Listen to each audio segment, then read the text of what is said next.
Here in Portland, rallies in support of Ukraine today after the Russian invasion. There is a growing movement now to provide help, especially from those with family and friends in the Ukraine right now. Our Lisa Balick is live at a rally underway at Salmon Springs in downtown Portland. Good evening, Lisa.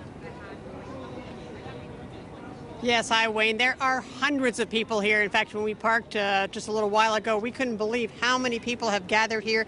It was just pouring down rain a little while ago. It's stopped right now. But everyone here showing their support for Ukrainian families in our community and also in that country. Now, they say they want to send a message. They support and want to offer help to loved ones in Ukraine and are extremely worried about what is happening in the war. Now, I checked and found out there are more than 20,000 Oregonians of Ukrainian ancestry, some here at the rally. They're refugees themselves with family members now in the war zone. Meanwhile, there was another gathering at Revolution Hall this afternoon. That one set up by members of Portland's Russian community who support Ukraine. Now, Ukraine became independent of Russia in 1991. Now the president of Russia fighting for control of Ukraine, trying to get it back once again. The most awful things in the world, they happen in silence, when people are like silent.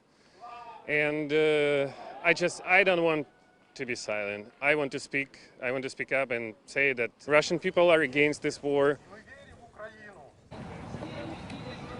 Supporters of Ukraine want the public to understand more about the invasion and how it is devastating to their friends and family who live there. Everyone there, as well as here, unsure about what's going to happen in the coming days. But again, people here say they are going to be consistently out holding rallies. They have another one tomorrow, looking for people to come down and join them. Live in downtown Portland, Lisa Balick, KOIN 6 News.